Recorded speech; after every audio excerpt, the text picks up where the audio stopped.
Bon matin, Sébastien Dastou, bonne année. Hey, bonne année, Bruno, ça va bien? Ben oui, ça va très bien, toi. Ça va très, très bien. Excellent. Hey, moi, je suis tout excité parce que hier, vous aviez votre nouveau conseil. Comment qu'on l'appelle? Conseil provisoire là, jusqu'aux prochaines élections. Là. Bon, donc, c'était historique carrément hier, là. Nouvelle fusion, un petit cocktail. On aime mieux parler de regroupement, OK. mais Oui, c'est pas très. Ouais. C'est pas, le mot fusion au Québec, ça n'a pas toujours été bienvenu. Fait que un regroupement. ouais, surtout que dans ce cas-ci, c'est vraiment les deux municipalités là, qui se sont parlé et qui en ont arrivé à une entente. Quand Saint-Félix a levé la main, bon, on a fait une analyse qui était vraiment importante. Ça a duré quand même un an et demi. Les gens ont travaillé extrêmement fort pour faire la démonstration que ça avait beaucoup de sens qu'il y ait ce regroupement-là dans notre MRC d'Abitibi. Puis, bon, ben hier, c'était vraiment là, notre premier conseil provisoire. Pourquoi on dit provisoire? C'est parce que, bon, il y a deux nouveaux conseillers qui vont siéger temporairement là, pour je dirais à peu près les 8 prochains mois là, à Amos. C'est Félix Labrec, l'ancien maire là, de la municipalité de Saint-Félix, et Éloi Rioux, qui a été nommé là, par ses pairs. Alors, c'est bien le fun. On a commencé à les intégrer dans nos rencontres en décembre. Puis là, c'était vraiment officiel hier. On a fait, oui, tu as raison, un petit cocktail.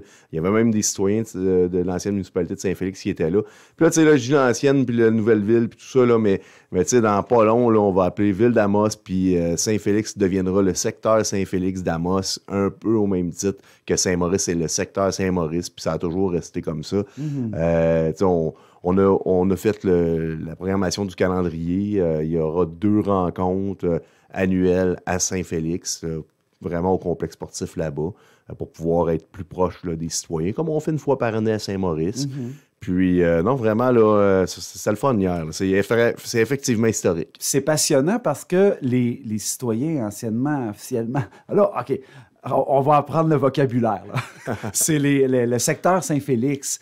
On va maintenant avoir un pouvoir de vote sur les décisions de la ville d'Amos. Puis ça aussi, c'est vraiment intéressant, c'est nouveau, puis ça donne des options pour eux, là. Bien, ça reste que les conseillers sont au suffrage universel, donc tout le monde vote pour chacun des postes. Mais c'est sûr que, bon, dans la prochaine mouture, aux prochaines élections, il y aura un siège sur les 6 qui sera réservé avec une adresse à un citoyen qui habite le secteur de Saint-Félix. Oui, non, mais c'est formidable. Donc, hier, c'était le petit cocktail, puis il y avait des gens, les gens sont venus profiter de ce cocktail-là. Oui, puis en même temps, ben, on a fermé les livres d'or, hein, parce qu'on avait chacun nos livres d'or. On a réouvert un nouveau livre qui est magnifique, un livre qui s'appelle... Bon, la ville à moi, c'était VA, puis là, on avait nos règlements là, de 1 jusqu'à 1000 quelque chose. Là, maintenant, ça va être VA1-règlement 1, puis là, on en a déjà fait plusieurs. On doit être rendu peut-être à 14 ou 15, là, mais ça reste que ça va être VA1. Pourquoi qu'on fait ça? C'est parce que c'est plus facile de rajouter des chiffres par après, puis on verra vers où on s'en ira dans le futur. Les gens me posent la question, allez-vous vouloir faire d'autres regroupements? À la base, c'est pas la ville d'Amos qui a voulu regrouper, c'est vraiment Saint-Félix qui a levé la main. Moi, je pense que toutes les analyses sont bonnes à faire. Ça ne veut pas dire que tous les regroupements sont bons. Mais dans ce cas-ci, c'était vraiment là, gage de succès. Alors, je nous souhaite vraiment là, une belle année 2025, une belle transition. Ben oui, puis oui, c'est comme un chapitre nouveau pour tout le monde. Donc, hier, il y a eu le conseil de ville officiellement et vous avez justement adopté un paquet de mises à jour pour du nouveau regroupement. Oui, ben, entre autres, là, tous les effets bancaires, les clics sécures de ce monde, il y a beaucoup, beaucoup de changements. Il a fallu renommer des gens, fermer des comptes de banque, bref, toute la petite poutine. Et je vous le dis, là, du clérical comme ça, il va en avoir dans les prochaines semaines encore, là. Mais c'est vraiment là, un paquet de résolutions comme ça qu'on a fait. Ben, vous vous êtes donné la chance aussi, c'était le premier conseil de l'année, donner la chance de commencer pas trop lourd. Oui, puis en même temps, ben, le gros conseil va être la semaine prochaine. Tout le monde est un peu au retour au travail. Mais la semaine prochaine, c'est la présentation du budget regroupé. Alors, ça va être une grosse journée. Et c'est pour ça qu'on a fait les avis de motion, parce qu'il faut faire des avis de motion avant de faire les résolutions de budget.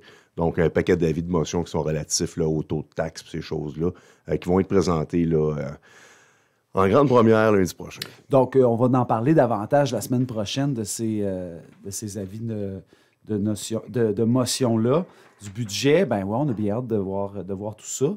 Puis, c'est un maigre rendez-vous à Mossois ce matin.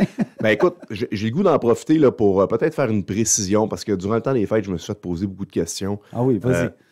Tu sais, j'ai beaucoup de fonctions. Hein. Je suis maire d'Amos, je suis préfet de la MRC d'Abitibi, je suis sur le CA de l'Union des municipalités du Québec. Je me déplace souvent pour la Fédération québécoise des municipalités. Puis là, les gens me disent « Ouais, ton compte de dépenses doit être élevé, puis tout ça à la ville. » Puis les gens n'ont pas tort. T'sais, c'est sûr que si je me déplace, ça coûte un peu plus cher, ça c'est sûr. En même temps, je mets beaucoup plus de temps, puis vu que j'ai une certaine expérience des dossiers, ben, ça permet d'avoir à l'Assemblée nationale ou dans les instances politiques municipales une vision un peu plus nordique, un peu plus Abitibi-Témiscamingue, mais aussi Ville-d'Amos et MRC d'Abitibi. Je tiens quand même à spécifier que la plupart des dépenses que je fais, quand c'est, si c'est l'UMQ, c'est l'UMQ qui va payer, là.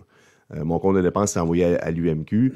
Si c'est dans le cas que je suis préfet, parce que ça touche soit la forêt, les mines ou ces choses-là, ou l'occupation du territoire, bien, c'est la MRC qui va payer. Donc, la portion ville est quand même moins élevée.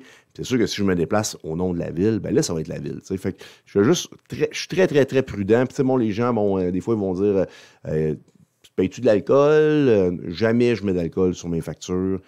Généralement, j'utilise le per diem. Si jamais j'ai une rencontre de travail dans un restaurant qui coûte un petit peu plus cher puis qu'on est plusieurs préfets, bien là, je vais prendre la facture au complet parce que c'est pas mon choix. Mais dans le cas où mon restaurant me coûterait un petit peu plus cher, bien, c'est sûr que je vais payer la surcharge puis je vais prendre le montant de base. Fait que, tu sais, juste peut-être le spécifier parce que, bon, des fois, ça chicote un peu les gens. Puis tu sais, de l'autre côté, je ne veux pas m'empêcher de le faire parce que si moi, je le fais pas, qui va le faire, t'sais? Il y a des opportunités à saisir dans ce rôle-là que tu occupes, puis il faut en profiter, en fait. Là. Ben, si on ne prend pas la place, ça va être d'autres mondes qui vont le faire, puis souvent, ça va être des gens qui vont être proches de Québec, proches de Montréal, puis je pense qu'on ne sera pas bien nécessairement représentés. Alors, on fait des super belles choses, on a des beaux exemples à présenter, puis je pense qu'il faut en profiter. Puis tu sais, c'est sûr que c'est un peu énergivore, mais en même temps, c'est mon rôle de le faire. Et là, ben, parlant de rôle, vous étiez mis de l'avant au niveau de la promotion de la pétition pour l'urgence. On en est où là, dans la stratégie? Je sais que c'est François Lemire qui est président, mais qui est porte-parole, mais vous êtes impliqué là-dedans. Donc, on en est où dans cette stratégie-là? Oui, et on a tous besoin de François Lemire dans le dossier parce que ça aussi, c'est extrêmement énergivore. Puis moi, je suis sur les tables, puis je donne mon opinion, puis tout ça, mais ça reste que ça prend des gens qui se lèvent pour nous donner un coup de main. Puis François fait un excellent travail présentement. On en est où? Ben, aux dernières nouvelles, on était rendu à près de 14 000 signatures, qui est quand même bien.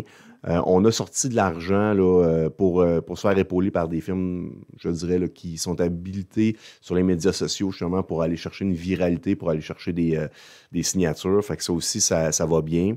Autant la région, l'Abitibi-Témiscamingue, je ne me trompe pas, là, on a payé l'ensemble des MRC.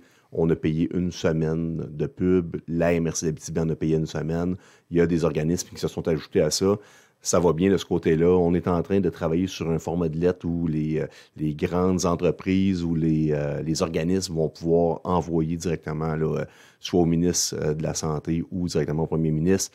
On fait de la propagande comme ça. C'est quand même des premières étapes, là, parce qu'on veut que ça avance. Bon, bien sûr, la pétition va prendre fin à la fin du mois de janvier parce que c'est l'Assemblée nationale qui va recommencer. Mais c'est pas une fin en soi, là, la pétition. Là, non, pas du tout. Ça s'arrête pas là. Là. Fait que ce mouvement-là là, de promotion là, va probablement poursuivre son travail par la suite. Bien, présentement, la pétition était de mise. C'était une étape importante. Puis on le savait qu'on avait du temps pour la signer avant le retour en chambre là, des députés. Maintenant, ben, si ça ne bouge pas, ben là, il y aura d'autres actions qui seront faites. On ne lâchera pas le morceau. Non, absolument. Je suis bien content. Oui, on a vu ça circuler. Puis c'était à mon retour ici en janvier, j'ai été agréablement surpris qu'on était rendu à 11 000 signatures. Donc, vous me dites 14 000 aujourd'hui. C'est une bonne nouvelle. On vise 20 000, mesdames et messieurs. Donc, continuez de partager en grand nombre en n'oubliant pas de dire aux gens de signer. Pas juste partager, mais il faut signer aussi. Hein?